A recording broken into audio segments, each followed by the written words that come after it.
고린도후서 1장 3절 우리 한 절 같이 한번 읽도록 하겠습니다. 시작. 찬송하리로다. 그는 우리 주 예수 그리스도의 하나님이시요 자비의 아버지시요 모든 위로의 하나님이시며. 아멘. 위로라는 제목으로 말씀을 같이 나누겠습니다. 모든 사람이 위로를 원할 겁니다. 위로가 필요 없는 사람이 아마도 없을 겁니다. 4살짜리 어린 아이도 위로가 필요하고, 연세가 지긋하신 어르신들도 다 위로가 필요한 법이죠. 이유는 자기 마음 하나 헤아려지지 못한 채 살아가는 그들만의 사연들이 있기 때문일 겁니다. 모든 사람 다 위로가 필요해요. 이것은 교회를 다니건 안 다니건 상관이 없는 일이라 생각이 됩니다. 직설적으로 날리는 돌직구보다는 따뜻한 위로의 말 한마디를 모두 다 원하는 것이죠. 제가 분식점, 어떤 식당을 가봤어요. 식당 메뉴 간판을 봤더니 메뉴 간판 중에 이런 메뉴가 있어요. 위로 라면 이런 게 있더라고요. 쉽게 먹어봤습니다. 정말 위로가 되더라고요. 라면 한 그릇, 따뜻한 라면 한 그릇에서도 위로를 받고 싶은 그런 세상이 바로 요즘 세상입니다. 성도 여러분, 어떤 말이 위로가 될까요? 어떤 사람이 이것저것 산전수전을 다 겪고 최선을 다했는데 일이 꼬여버려가지고 바닥을 치고 있는 그런 인생이 있다 봅시다. 선배를 찾아가서 위로를 구합니다. 위로 한마디 해주십시오. 선배가 얘기하는 거예요. 내가 볼 때 너는 최선을 다해봐야 돼. 좀 최선을 다해봐. 위로가 될까요? 내가 말이야, 너 그때 그 기분 알아. 지금 어깨 움츠러들었지. 지금 허리를 펴지 못하지. 딱 그때 그 상황이었어. 내가 최선을 다해봤더니 그 결과가 나를 위로해줬어. 보상해줬어. 최선 한번 다해봐봐. 최선은 절대 그 노력은 절대 널 배신하지 않아. 위로가 될까요? 위로가 아마 안 될 겁니다. 정신의학과 전문의가 얘기하는 위로의 3대 원칙이 있다고 해요. 대화법인데 한 3가지 정도 있습니다. 한번 심심하니까 따라해 보실까요? 한 3가지 정도 되는데, 첫 번째는 그러셨군요. 한번 따라해 보시고 시작. 참 잘하십니다. 감사합니다. 두 번째는 당연한 겁니다. 시작. 세 번째는 정말 대단하십니다. 시작. 이게 무슨 위로의 3대 원칙인가? 첫 번째, 그러셨군요. 이거는 상대방의 마음과 감정을 읽어주는 겁니다. 우울한 감정이 드셨군요. 세상이 다 무너질 듯한 그런 마음이 드셨군요. 라고 상대방의 감정을 읽어주는 겁니다. 두 번째는 당연한 겁니다. 라는 것은 행여나 이 극한 심정, 극한 감정을 겪고 있는 그 상대방을 향해서 안심시키는 거예요. 그런 감정은 너무 당연한 겁니다. 아마 저라도 그런 감정을 느꼈을 겁니다. 라고 이제 안정을 시켜줍니다. 세 번째는 정말 대단하십니다. 라는 부분은 상대방의 가치를 인정해 줍니다. 그렇게 힘든 일이 있었음에도 불구하고 지금 제 옆자리를 지켜주고 계시네요. 당신은 정말 대단하신 분입니다. 너무 소중한 분이에요. 아마 지금 제가 듣고 싶은 얘기가 아닐까 그런 생각이 듭니다. 이런 말들을 하면, 상대방의 진심을 알아주고 감정을 읽어주는 이런 말들을 하면 듣는 사람이 위로를 받는다라는 전문가의 의견입니다. 이처럼 상대방의 입장이 되어줄 때, 상대방의 감정을 읽어줄 때, 상대방의 마음을 알아줄 때, 그 상대방의 입장이 될 때 비로소 위로가 시작되는 법입니다. 가을이 되었잖아요. 제가 시 한 편 들고 왔습니다. 시 한 편 읽어드릴게요. 제목이 대추 하늘입니다. 아시는 분 많이 계시죠? 장석주 시인이 쓰신 대추 하늘, 제가 한번 읽어드리겠습니다. 저게 저절로 붉어질 리는 없다. 저 안에 태풍 몇 개, 저 안에 천둥 몇 개, 저 안에 벼락 몇 개, 저 안에 번개 몇 개가 들어있어서 붉게 익히는 것일게다. 저게 혼자서 둥그러질 리는 없다. 저 안에 무설이 내리는 몇 밤, 저 안에 땡볕 두어 달, 저 안에 초승달 몇 날이 들어서서 둥글게 만드는 것일게다. 여러분 어떠세요? 저희가 그 대추를 보면, 요즘 대추 사과도 나왔더라고요. 대추를 보면 뭐만 보입니까? 맛있는 달콤한 그런 과육과 중간에 있는 씨만 보이잖아요. 이 씨는 뭘 보냐면 그 안에 뭐예요?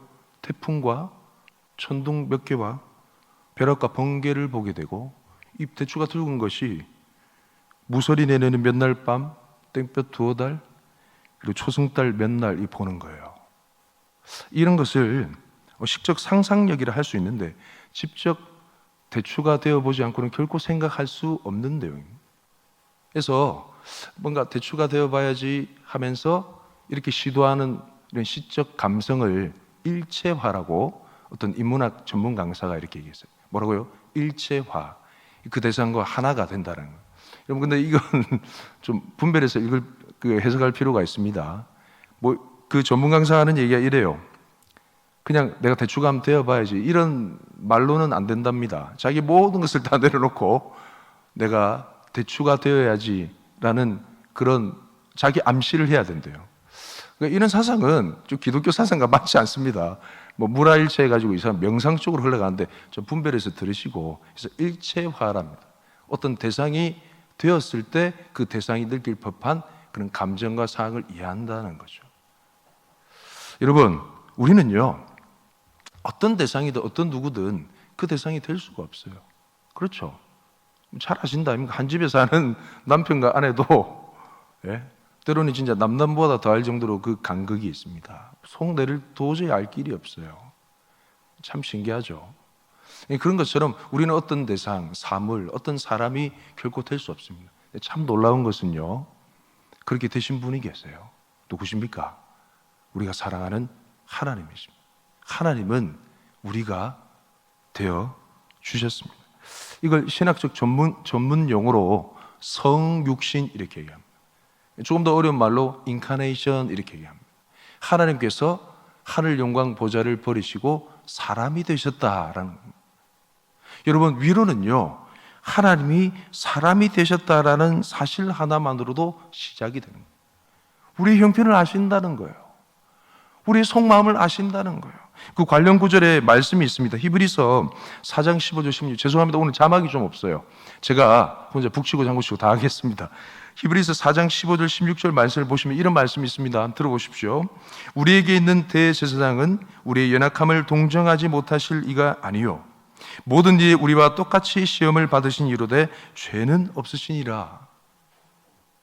우리에게 있는 대제사장 예수님이세요. 하나님의 아들 예수님. 우리의 연약함을 동정하지 못하실 리가 아닙니다. 왜요? 우리와 똑같이 사람이 되셨어요. 사람이 된과 동시에 어때요? 모든 일에 우리와 똑같이 시험을 받으셨습니다. 우리 죄인된 우리 인생을 걸어가는 나그네 길 가운데 겪을 시험과 환난과 고통을 다 겪으신 분이 바로 하나님이신 그 아들 예수님이십니다. 우리의 고난과 고통과 환난을 모르시는 바가 아니라 모든 걸 다 아신다는 거예요. 그래서 히브리서 기자는 이렇게 얘기하는 거예요. 16절 말씀에 그러므로 우리는 긍휼하심을 받고 때를 따라 돕는 은혜를 아유 할렐루야. 16절 말씀까지 한번 읽어볼까요? 시작. 그러므로 우리는 긍휼하심을 받고 때를 따라 돕는 은혜를 얻기 위하여 은혜의 보좌 앞에 담대히 나아갈 것이니라. 아멘. 하나님이 인간이 되셨고요, 우리가 똑같이 시험을 받으셨기 때문에 하나님의 보좌 앞에는 이름도 은혜의 보좌 앞이에요. 그 은혜의 보좌 앞에는 우리가 삶에서 겪을 만한 모든 환난과 어려움에 대한 그 은혜와 그 위로의 세트가 다 비치가 되어 있다는 거예요. 할렐루야. 왜냐하면 우리를 너무나 잘 아시는 분이기 때문에, 우리 같은 인간이 되신 분이기 때문에, 우리와 같이 시험을 받으신 분이기 때문에 우리를 능히 도우실 수 있는, 우리를 능히 이 시험과 환난에서 통과하게 하실 수 있는 그 은혜와 위로의 세트가 그 은혜의 보좌 앞에 세팅이 돼 있다는 거예요. 세팅이. 가서 취하기만 하면 된다는 거예요. 이런 놀라운 은혜와 위로의 주인공이 저와 여러분인 줄 믿습니다. 할렐루야. 이처럼 하나님은 모든 위로의 아버지 하나님이신 줄 믿습니다. 오늘 말씀에 모든 위로의 하나님, 이 표현이요, NLT 성경, New Living Translation, New Living Translation, NLT 성경에 보면 번역이 이렇게 되어 있습니다. The source of all comfort, 모든 위로의 근원이 되어 있어요. 이 표현이 너무 해석이 잘 된 해석입니다. 훌륭한 해석이라 생각해요. 하나님이 이 세상에 있는 모든 위로의 근원이 되신다는 거. 이유는 우리는 어떤 대상이 될 수 없어요. 근데 되신 분이 하나님 한 분밖에 없어요. 내가 되신 분, 나를 너무 잘 아신 분, 창조하실 뿐만 아니라 내가 되신 분은 하나님밖에 없습니다. 그리고 나와 같이 시험을 받으신 분, 그걸 극복하시고 승리하신 분, 그렇기 때문에 하나님은 모든 위로의 근원이 되신 줄 믿습니다. 아멘. 어떻게 우리를 위로하시는가? 모든 환난 가운데 있는 성도들을 위로하시는 줄 믿습니다. 오늘 고린도후서 1장 4절 상반절 말씀에 보면 이런 말씀이 있어요. 우리의 모든 환난 중에서 우리를 위로하사, 이렇게 말씀합니다. 모든 환난 중이라는 것은 그때 당시 초대교회가 겪었던 환난입니다. 예수 믿는 믿음 때문에 그 믿음을 목숨 걸고 지키느라 받게 되는 환난입니다. 국가인권위원장 안창호 씨, 정치 얘기하는 거 아닙니다. 걱정하지 마시고. 청문회 때 질의를 받잖아요. 야, 어떤 국회의원이 여기 목사 되려고 나오신 거 아니죠? 이렇게 얘기하는데 저도 막 땀이 삐질삐질 나더라고요. 예수 믿는 것 때문에, 창조를 믿는 것 때문에, 성경 말씀을 사랑하는 것 때문에 모든 갖가지 질타와 공격을 당하는 거 하나님이 아실까요? 모를까요? 다 알고 계신다는 거예요. 참 놀라운 건 그 모든 환난 가운데 있는 성도들을 주님께서 위로하신다는 거예요. 예수님 믿는 믿음 때문에 억울하게 당하는 고통, 아무런 연고 없이 잘못을 범하지도 않았는데 도리어 선을 행했음에도 불구하고 이유 없이 억울하게 당하는 모든 고통과 환난, 그 가운데 하나님의 위로가 임하더라는 겁니다. 여러분, 이 고통과 환난이라는 건요, 그냥 우리가 생각하는 가벼운 고통과 환난이 아닙니다. 성경 말씀 자세히 살펴보시면 고린도후서 1장 8절 말씀에는 심한 고난을 당하여 했습니다. 이 심한 고난을 당하는 것 때문에 뒤에 보면 살 소망까지 끊어지게, 목숨줄이 끊어지는 듯한 고통이라는 거예요. 9절 말씀해 보시면 우리 자신이 사형 선고를 받은 줄 알았다. 이처럼 우리의 심령이 예수 믿는 것, 그 믿음 지키는 것 때문에 거의 뭐 이런 표현이에요. 자기 입으로 얘기한 와, 이러다 죽겠구나 라는 그 순간까지 갔다는 거예요. 그때 뭐가 임한다? 하나님의 위로가 임하더라는 거예요.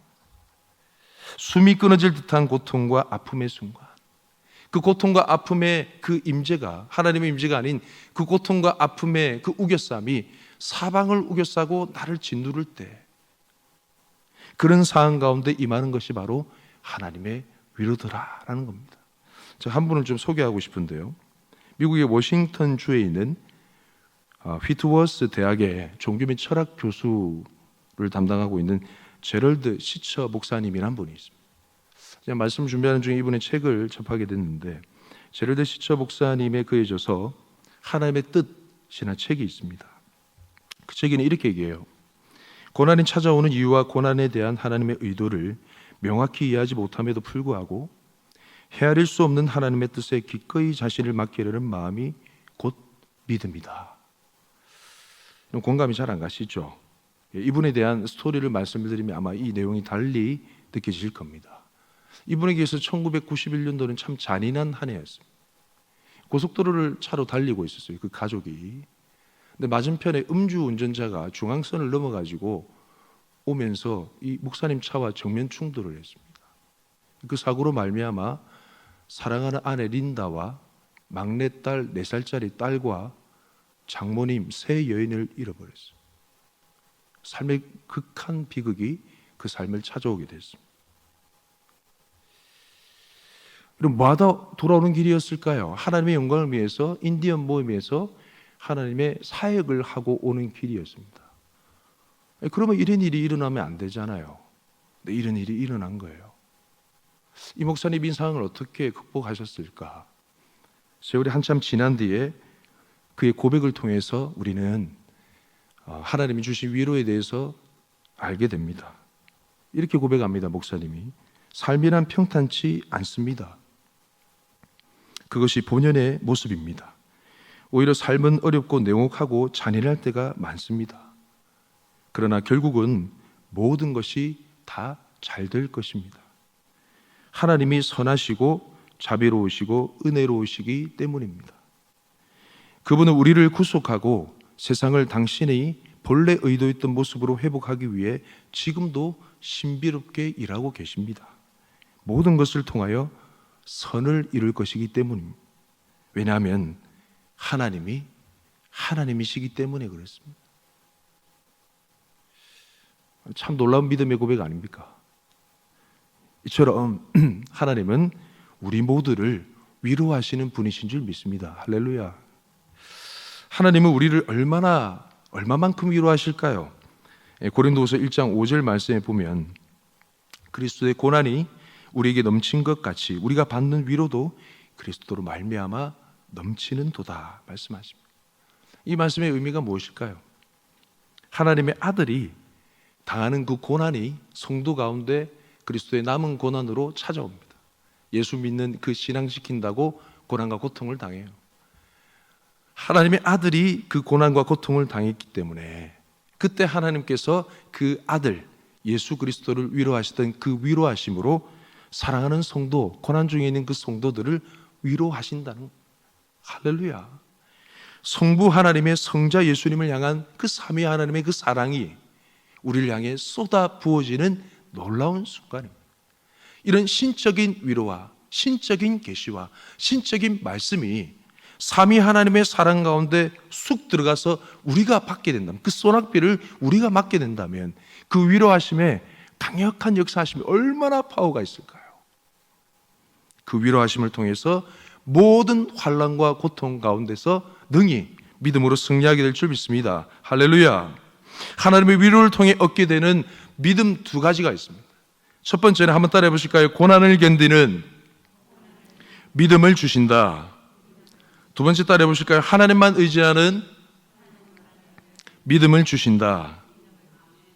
첫 번째는 고난을 견디는 믿음을 주십니다. 6절 하반절 말씀에 보면 이 위로가 너희 속에 역사하여 우리가 받는 것 같은 고난을 너희도 견디게 하느니라. 여러분, 살 소망이 끊어지는, 사형 선고를 당하는, 내 목숨이 끊어졌구나라는 그런 고난 가운데 들어가 보셨습니까? 조직의 쓴맛을 보셨냐 이 말입니다. 정말 죽을 것 같은, 금방이라도 숨이 끊어져도 이상할 리가 전혀 없는 그런 고난 가운데 들어가 보셨습니까? 그러면 이 고난을 견딘다는 게 얼마나 기적과 같은 은혜인 줄 너무 잘 아실 거예요. 온몸이 고통 가운데. 저는 일순간에 일상생활을 하다가 일순간에 병상에 누워 아무것도 못하는 집사님을 본 적이 있습니다. 여러분, 근육염이라고 들어보셨어요? 근염? 그게 얼마나 무서운 병인지 저는 처음 봤습니다. 그전 주일까지 봤어요. 근데 주초가 시작된 지 얼마 안 돼가지고 병원에 입원했다 해서 병원 가봤더니 사람이 누워서 음식도 못 삼키, 몸에 있는 모든 근육에 염증이 돌아다녀가지고 밥도 못 삼키, 대소변도 못 넣는 거예요. 근육이 다 풀어져가지고. 전 그런 거 처음 봤습니다. 피부를 만져보니까 펄펄펄 열이 막 끓어요.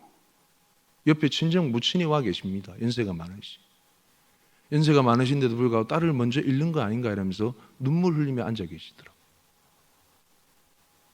여러분, 이런 고통 가운데 이 고난을 견딘다라는 것은 기적과 같은 은혜입니다. 성부 하나님의 성자 예수님을 향한 그 위로하심이 쏟아 부어질 때 이런 기적과 같은 은혜가 저와 여러분의 삶에도 이루어질 줄 믿습니다. 할렐루야. 두 번째 믿음은요, 하나님만 의지하는 믿음이 생깁니다.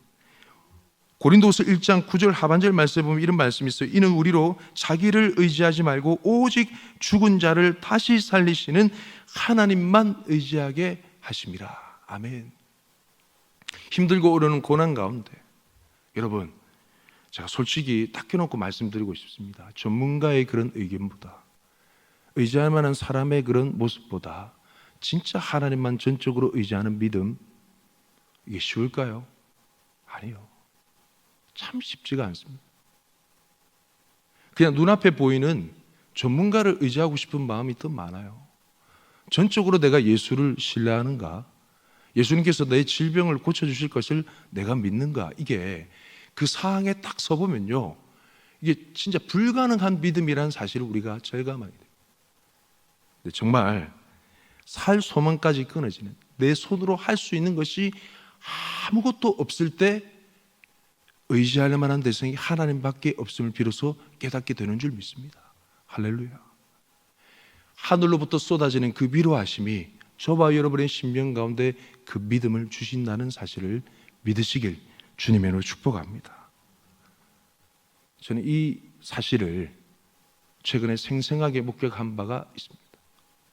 이게 바로 권사님 기도하셨듯이 이현희의 경우였습니다.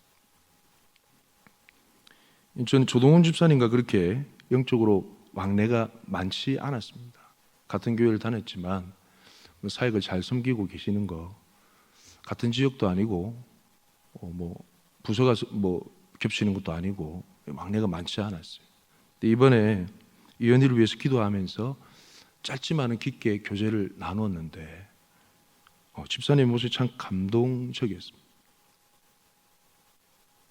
그 고난 가운데서도 지난주 3040 예배 때 참석을 하셨거든요. 심경을 들어본 적이 없었습니다. 마이크를 건네드리고 한 말씀 해주십시오라고 말씀을 드렸더니 첫 마디가 그거였어요.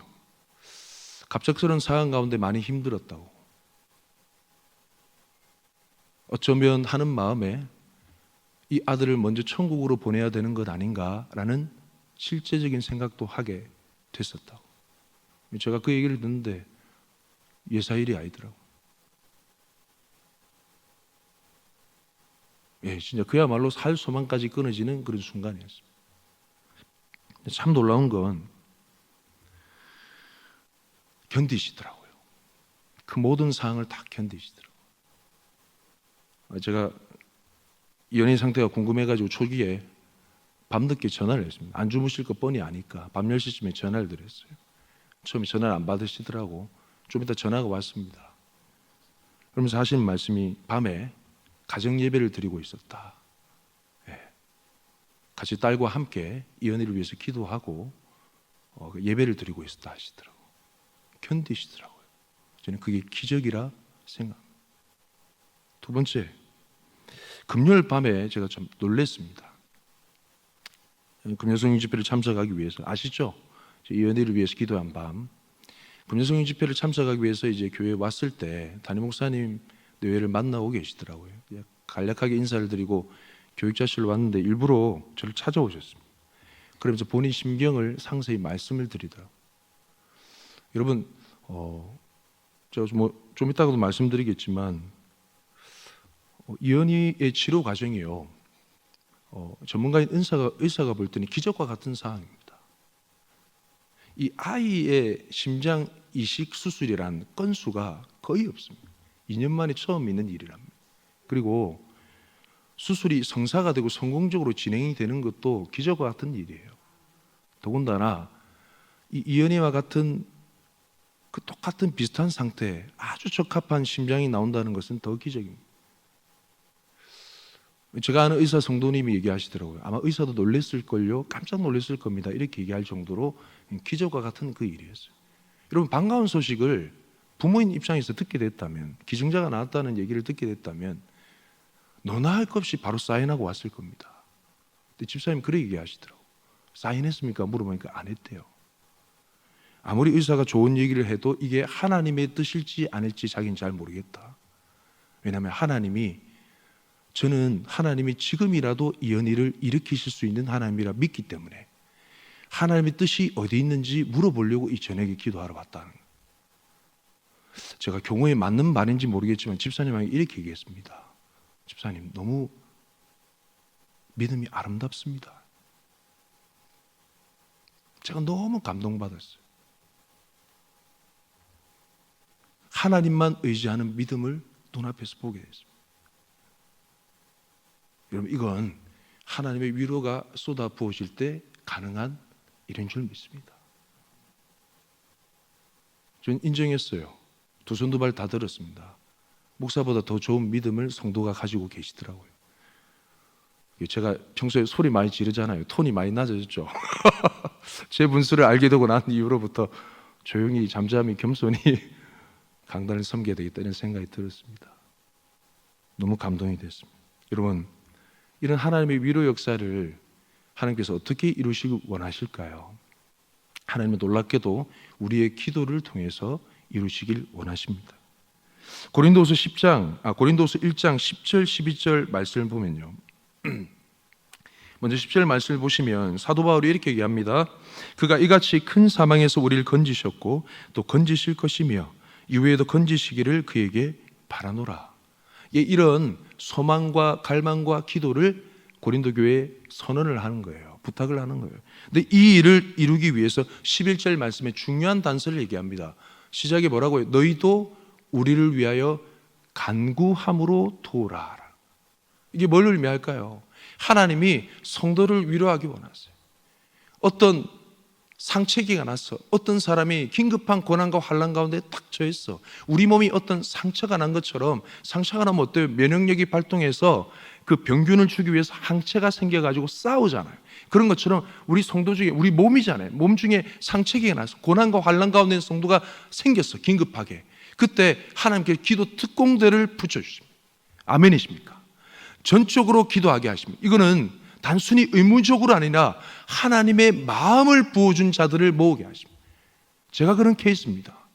저는 조동훈 집사님 가정과 그렇게 관계가 없다니까요. 그렇다고 사이가 안 좋거나 그렇지 않습니다. 송보미 집사님이 상공사원과 조인이 되어 있어요. 그거 하나밖에 없어요. 근데 그 소식을 듣고 난 이후, 현장을 처음 가서 바라본 이후부터 하나님께서 저에게 부담을 주셨어요. 기도해야 되겠다. 기도 안 하면 안 되겠다는. 그래서 초기에 월요일 저녁 밤에 3030 주간으로 저녁 기도회를 만들었습니다. 왜냐하면 그 시간에 집에 들어앉아 있는 게 제가 제 개인적으로 다른 사람을 제가 정죄하거나 판단하는 얘기 아닙니다. 오해하지 마십시오. 제가 제 집안에 들어앉아 있는 게 제가 죄스러울 것 같아가지고 너무 견딜 수가 없어서 기도회를 만들었습니다. 그냥 나와서 기도하고 싶은 사람 나와주십시오. 많은 사람이 나오셨어요. 너무 감사하더라고요. 온라인으로, 밴드 온라인으로 실시간으로 같이 함께 또 기도했습니다. 나온 사람 보니까 똑같은 비슷한 경험을 겪은 사람도 나오시고, 그 이언이를 너무 잘 알고 양육했던 교사들도 나오시고, 이래저래 엮여있는 똑같은 마음을 가진 사람들이 다 나왔어요. 이게 반찬 없이 밥 먹는 그런 기분이었습니다. 기도 제목이 필요 없어요. 기도하자니까 다 펑펑 우는 거예요. 엉엉 우는 거예요. 조동훈 집사님 부부도 나오셨습니다. 울 수밖에 없었어요. 다 같은 마음이니까. 내 자식 같고 내 아들 같고 하나님께서 그런 기도를 하게 하시더라고요. 오늘 아침에 조동훈 집사님과 통화하면서 놀라운 고백을 듣게 됐습니다. 목사님, 아마 저희 부부만이었으면 견디기 힘들었을 겁니다. 성도님들이 다 같이 기도해 주셔가지고 저희가 견딜 수 있었습니다. 하나님께서 원하시는 교회의 모습이 바로 이런 모습입니다. 하나님은 하나님의 위로의 사역을 성도들의 기도를 통해서 이루고 싶어 하십니다. 앞으로 어떻게 해야 되는지 알겠지? 교회에 무슨 일이 있으면 기도에 손을 모아 주십시오. 하나님께서 그 성도들의 기도를 통하여서 놀라운 주님의 역사를 이루시고, 특별히 여러분 이 고난의 순간을 통과하는 거, 그냥 시간이 흘러가는 거 아니에요. 누구에게는 1분이 1시간, 10시간보다 더 긴 시간이 될 수도 있다는 사실 겪어보면 아시잖아요. 기도의 손을 모아주시고 기도하실 때 하나님께서 그 성도들의 기도를 들으시고 하나님의 위로의 역사로 이루시는 줄 믿습니다. 말씀을 정리하겠습니다. 하나님은 모든 위로의 하나님이신 줄 믿습니다. 이유는 하나님이 우리와 같은 사람이 되셨고 우리와 같이 시험을 받으시고 승리하시기 때문인 줄 믿습니다. 그래서 때를 따라 돕는 은혜를 얻기 위해 위로의 보좌 앞으로 담대히 나가시는 저와 여러분 되시길 축복합니다. 하나님의 위로가 임하면 고난을 견디는 믿음을 주시고, 하나님의 위로가 임하면 하나님만 의지하는 믿음을 주시고, 그런 놀라운 기적과 같은 믿음의 역사는 성도들의 기도를 통해서 하나님께서 이루신다는 사실 마음에 새기시고, 이 하나님의 놀라운 위로를 받는 위로의 주인공 되시고 또 위로를 건네는 위로의 주인공 되시는 저와 여러분 되시길 주님의 이름으로 축복합니다. 우리 이 시간 다 함께 기도합시다. 하나님, 저에게 하나님의 위로가 필요합니다. 주님의 도우심이 필요합니다. 내 삶과 내 기도 제목과 내 이 형편을 알고 계시는 하나님, 하늘로부터 주님의 놀라운 위로를 쏟아부어 주시옵소서. 하나님, 제가 아는 누군가가 있습니다. 아무개가 있습니다. 주님, 하나님의 위로가 없이는 살아갈 수 없는 사람입니다. 주님, 저 영혼을 불쌍히 여기사 주님의 위로를 쏟아 부어 주옵소서. 주님, 이 시간 역사하여 주옵소서. 하나님의 위로하심이 나에게 임할 수 있도록, 하나님의 위로하심이 또 다른 누군가에 임할 수 있도록 이 시간 말씀의 약속을 부여잡고 우리 주여 외치고 함께 기도하겠습니다.